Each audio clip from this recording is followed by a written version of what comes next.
భగవతి శరణం.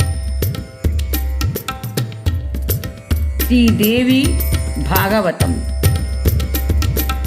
రచన సుబ్రహ్మణ్యం పిళ్ళై గిరిధరన్ గారు. వ్యాఖ్యానము శ్రీమతి మిట్టాలక్ష్మి. భగవతి దేవీమణుల యొక్క అంశలు, కళలు, కళాంశములు అనేక రూపాలు. వీటి గుణములను వర్ణించదను వినుము. గంగా వీరి అంశం. విష్ణుదేవుని పాదము నుండి ఈమె ఆవిర్భవించినది. గంగాజలములందు స్నానమాచరించుట వలన కైవల్య పదమును పొందుటకు అర్హులగు. శంకరుని జటాజూటమునందు నిలిచియుండును. పాయలు పాయలుగా భారతదేశమును చేరుకొనెను. గంగా నారాయణకు మిగుల ప్రియమైనది. మాలిన్య అహంకారములు ఈమెను లేసమాత్రము తాకజాలవు. శ్రీ తులసి ప్రకృతిదేవి ప్రధాన అంశముగా భావించెదరు. విష్ణుదేవుని చరణములందు సదా విరాజమానురాలై ఉండును. తులసి స్పర్శ దర్శనం చేత మానవులు పరమధామమునకు చేరుటకు అర్హులగుదురు. అగ్ని రూపమున ఈ దేవి కలియందు ప్రవేశించినది. తులసి చరణకముల స్పర్శ చేతనే ఈ పృథివీ పరమ పవిత్రురాలగును. భారతదేశమునకు ఏతించిన కల్పవృక్ష స్వరూప జగత్కారు కశ్యపుని మానసపుత్రిక నాగరాజయగు శేషుడు ఈమెను తన సోదరిగా అంగీకరించెను. నాగేశ్వరి, నాగమాతయ్యని కూడా పిలిచెదరు. విష్ణువు మీద ఈమెకు దృఢమైన శ్రద్ధ. ఈమె 30 లక్షల దివ్య వర్షములు శ్రీహరిని గూర్చి తపము ఆచరించెను. జగత్కారు ముని భగవంతుడగు విష్ణువంశ అస్తీకునకు ఈ దేవి తల్లి. ప్రకృతి దేవి యొక్క ప్రధాన అంశను దేవసేనాయని చెప్పుదురు. మాతృకలలో శ్రేష్ఠురాలు. ఈమెను షష్ఠి అనే పేరుతో పిలిచెదరు. ఈమె తల్లి సంజ్ఞ. సంతానోత్పత్తి సమయమున షష్ఠి యోగిని పూజించెదరు. పుత్రోత్పత్తి జరిగిన 6వ దినమున లేదా 21వ దినమున పూజ చేతురు. ప్రకృతి దేవి యొక్క ప్రధాన అంశము మంగళ చండి. ఈమె అనుగ్రహం వలన పుత్రులను, పౌత్రులను, ధనమును, సంపదలను, యశస్సును, శుభమును పొందును. స్త్రీల మనోరథములను తీర్చుటయే ఈమె స్వభావము. ప్రకృతి దేవి యొక్క ప్రధాన అంశము కాళి. భగవతి దుర్గ ఎదుట నిశుంభులను వారి ఎదుట నిలిచిరి. అప్పుడు శ్రీకాళి దుర్గ లలాటము నుండి ప్రకటిత అయ్యెను. ఈమె దుర్గ యొక్క అర్ధాంశ. ఈమెను మించిన బలశాలులు ఎవ్వరునూ లేరు. ఈమె నిరంతరము శ్రీకృష్ణుని చింతనతోనే గడుచును.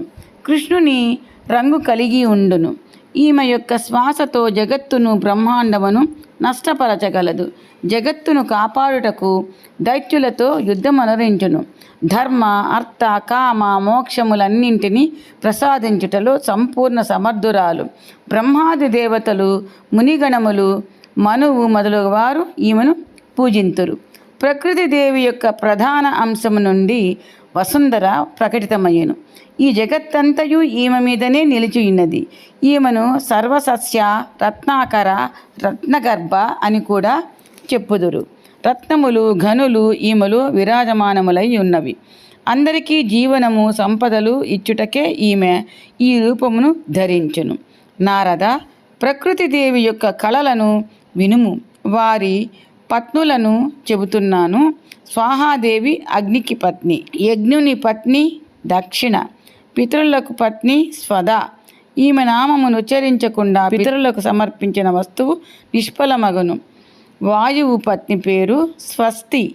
ఈమె లేకుండా ఇచ్చి పుచ్చుకొనుటలు అన్నయును అసంభవములే. గణేశుని పత్ని పుష్టి. ఈమె లేనిచో స్త్రీ పురుషులు శక్తిహీనులు అగుదురు. అనంతుని భార్య తుష్టి. ఈమె లేకుండా సంతృప్తము కాదు. ఈశానుని భార్య పేరు సంపత్తి. ఈమె లేకున్నచో విశ్వమునందలి జనులు దరిద్రులని పిలువబడుదురు. కపిలముని యొక్క పత్ని ధృతి. ఈమె లేనిచో సకల ప్రాణులు ధైర్యమును కోల్పోవుదురు. సత్వుని భార్య సతి. ఈమె లేకుంటే బంధు విహాయనము కాగలదు. దయా మోహమునకు పత్ని. ఈమె లేనిచో ప్రాణులు సర్వత్రా ఫలహీనులుగా భావించవచ్చును. పుణ్యుని సహధర్మచారిణి ప్రతిష్ట. ఈమె లేకపోయినచో బ్రతికియుండి కూడా చనిపోయిన వారితో సమానము. సుకర్ముని పత్ని కీర్తి. ఈమె లేనిచో యశోవిహీనమై మృతప్రాయమగును. క్రియా ప్రయత్నమునకు పత్ని. ఈమె లేకుంటే ప్రపంచమందయు విధిహీనమగును. అధర్ముని పత్నిని వింధ్యాయని అందురు. సత్యయుగమున ఈమె పూర్తి అదృశ్యరాలై ఉండును. త్రేతాయుగమున సూక్ష్మరూపమున, ద్వాపరయుగమున అర్ధ శరీరముతో, కలియుగమునందు విద్యాదేవిగా స్థూలముగా రూపొందును. సర్వత్రా తన ఆధిపత్యము కలిగి ఉండును. బుద్ధి, మేధ, ధృతి అనునవి జ్ఞానునకు పత్నులు. వీటిని వదిలిన ప్రపంచమంతయు మూర్ఖపూరితమై పిచ్చిదాని వలె ఉండును. సర్వత్రా తన ఆధిపత్యమును కలిగి ఉండును. బుద్ధి, మేధ, ధృతి అనునవి జ్ఞానునకు పత్నులు.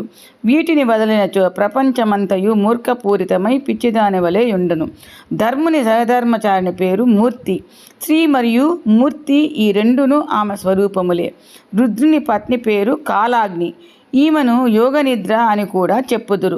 కాలునకు సంధ్య, రాత్రి, పగలు అను ముగ్గురు భార్యలు కలరు. వీరు లేకపోయినచో బ్రహ్మ సంఖ్యలను పరిగణించలేదు. క్షుధ, పిపాస, లోభునకు భార్యలు. వీరు అనుకూలురు కాకపోయినచో జగత్తంతయు చింతలకు లోనగను. ప్రభా, దాహిక, తేజస్సునకు పత్నులు. వీరు లేనిచో బ్రహ్మ తన కార్యమునందు అసమర్థుడగను. జ్వరమునకు జర, మృత్యువు ఇరువురు భార్యలు. వీరు కాలునికి పుత్రికలు. వీరు లేనిచో జగద్వ్యవస్థ చెడిపోవును. నిద్ర యొక్క పుత్రిక పేరు తంద్ర. ప్రీతియను సుఖమునకు ప్రియమైన వారు. ఈ సకల జగత్తు వీరిచే వ్యాప్తిమై ఉండును. శ్రద్ధ, భక్తియు, వైరాగ్యమునకు భార్యలు. వీరి కృప వలన సకల జగత్తు జీవన్ముక్తమగను. దేవమాతయగు అదితి గోవులను ఆవిర్భవింపజేయు. సురభి దైత్యులకు తల్లి అయిన దితి, కద్రువ, వినుత, ధనువు వీరందరూ కార్యమును నిర్వహించెదరు. వీరందరినీ భగవతి ప్రకృతి యొక్క కళలు అని చెప్పుదురు. చంద్రుని పత్ని రోహిణి, సూర్యుని భార్య సంజ్ఞ, మనువు భార్య పేరు శతరూప, ఇంద్రుని ధర్మపత్ని శచీదేవి, బృహస్పతి సహధర్మచారిణి తార, వశిష్ఠుని భార్య అరుంధతి, గౌతముని భార్య అహల్య, అత్రి భార్య అనసూయ, కర్దమ మునీంద్రుని ధర్మపత్ని దేవహూతి, దక్షుని పత్ని ప్రసూతి, పితరుల మానసపుత్రి మేనక, లోపాముద్ర, కుంతి, కుబేరుని పత్ని వారుణి, బలి భార్య విందావళి మరియు కాంత, దమయంతి, దేవకి, గాంధారి, ద్రౌపది, సౌభ్య, సత్యవతి, వృషభానుప్రియ, రాధ, తల్లియగు కులీన, సాధ్వి, యశోద, మండోదరి, కౌసల్య, సుభద్ర, రేవతి, సత్యభామ, కాళింది, లక్ష్మణ, జాంబవతి, నాగ్నజితి, మిత్రవింద, రుక్మిణి, లక్ష్మి అను పిలువబడు సీత, కాళి, వ్యాసునకు జన్మనిచ్చిన యోజనగంధి, భానుని పుత్రిక ఉష, ఆమె సఖి చిత్రలేఖ, ప్రభావతి, భానుమతి, మాయావతి, పరశురాముని తల్లియగు రేణుక, బలరాముని జనని రోహిణి, ఏకనంద, శ్రీకృష్ణుని సోదరి పరమసాధ్వి దుర్గా. భారతదేశం నందు ప్రకృతికి కళలన్నీను ప్రసిద్ధములు. గ్రామదేవతలందరూ ప్రకృతి యొక్క కళలే. ఎక్కడ స్త్రీలకు అవమానం కలుగునో అక్కడ ప్రకృతికి అవమానమగును. 8 సంవత్సరములు గల బ్రాహ్మణ కుమారిని వస్త్రాలంకార చందనములతో పూజించినచో భగవతి ప్రకృతిని స్వయంగా పూజించినట్లు అగును. శ్రేష్ఠ ఆచరణ కల పతివ్రత స్త్రీలు ఉత్తములుగా భోగానుభవములు ఇష్టపడువారు మధ్యమ శ్రేణికి, సుఖమును అనుభవించుటకు నిమగ్నమైన వారు అధములని చెప్పబడుదురు. వీరు కులటలని చెప్పబడుదురు. సురధుడను మహారాజు దుర్గాదేవిని ఉపాసించెను. రావణుని వధించు కోరికతో శ్రీరాముడు ఈ దేవిని పూజించెను. ఈ దేవి మొదట దక్షుని ఇంట ప్రకటితమయ్యెను. శంకరుని దక్షుడు అవమానించగా ఈ దేవి తన శరీరమును పరిత్యజించెను. ఆ తరువాత హిమాలయుని భార్య ఉదరమున జన్మించెను. శంకరుని తన భర్తగా చేసుకొనెను. గణేశుడు స్కందుడు వీరికి పుత్రులైరి.